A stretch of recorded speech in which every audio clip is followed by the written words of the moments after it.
Riyadus-Saliheen Chapter 20, Calling to Right Guidance and Forbidding Depravity.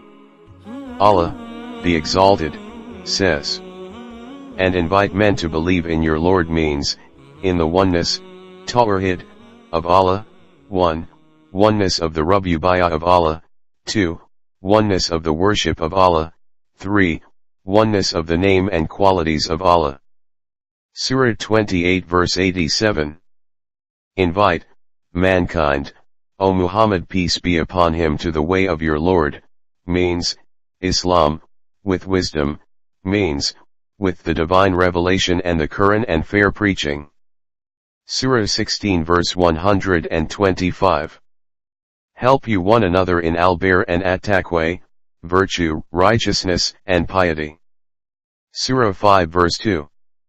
Let there arise out of you a group of people inviting to all that is good, Islam. Surah 3 verse 104.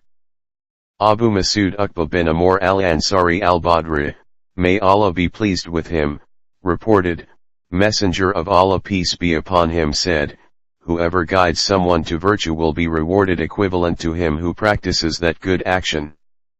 Reported in Sahih Muslim.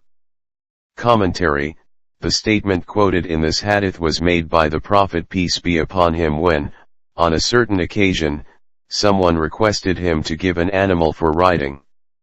The Prophet peace be upon him replied that he did not have any. A man who was present there said that he could show him the man who could help him in the matter. This is how the Prophet peace be upon him revealed the reward of directing people to good deeds, which is mentioned in this hadith.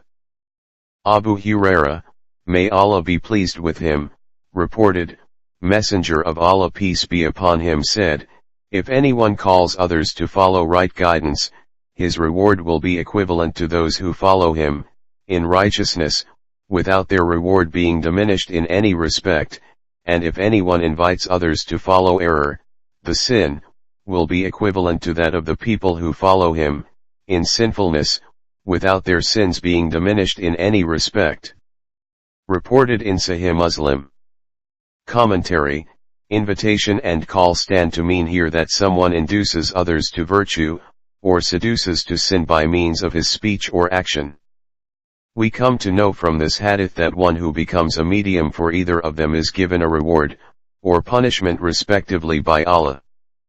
Sal bin Sa'd, may Allah be pleased with him, reported, Messenger of Allah peace be upon him said on the day of the Khaybar battle, I will give this banner to a person at whose hands Allah will grant victory, a man who loves Allah and his messenger peace be upon him, and Allah and his messenger love him also. The people spent the night thinking as to whom it would be given.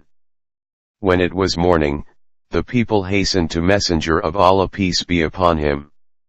Every one of them was hoping that the banner would be given to him. He, the Prophet peace be upon him asked, where is Ali bin Abu Talib? They said, O Messenger of Allah, his eyes are sore. He peace be upon him then sent for him, and when he came, Messenger of Allah peace be upon him applied his saliva to his eyes and supplicated. Ali, may Allah be pleased with him, recovered as if he had no ailment at all. He peace be upon him conferred upon him the banner.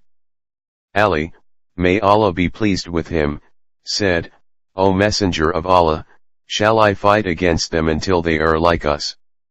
Thereupon he, the Prophet peace be upon him said, advance cautiously until you reach their open places, thereafter, invite them to Islam and inform them what is obligatory for them from the rights of Allah, for, by Allah, if Allah guides even one person through you that is better for you than possessing a whole lot of red camels.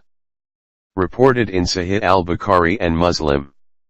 Commentary: besides mentioning the excellence of Ali, may Allah be pleased with him, and the miracle of the Prophet peace be upon him, this hadith tells about the procedure of jihad.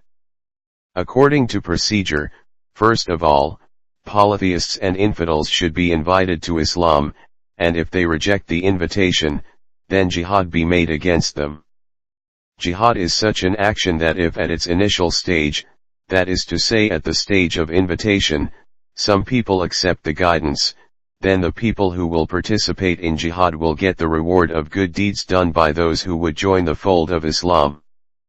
Anas bin Malik, may Allah be pleased with him, reported, a young man from the tribe of Aslam said, O Messenger of Allah, peace be upon him, I wish to fight, in the cause of Allah, but I do not have anything to equip myself with, for fighting.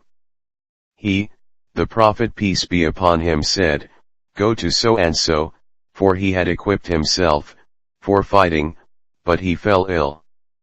So he, the young man, went to him and said, Messenger of Allah peace be upon him sends you his greetings and says that you should give me the equipment that you have provided yourself with.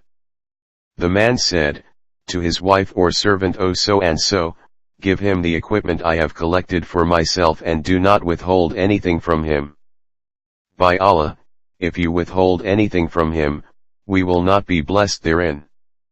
Reported in Sahih Muslim. Commentary. 1. We learn from this hadith that if a person has made preparations for doing some good deed, but he is unable to do it due to illness, or some other genuine reason, and he gives the material to be used for that purpose to someone else, then he will also be equally eligible to the reward of that good deed. 2. Rather than spending wealth in the way of Allah, those who withhold it, displease Allah, and their wealth becomes deprived of His blessing. سلام عليك يا حبيب سلام عليك صلوات الله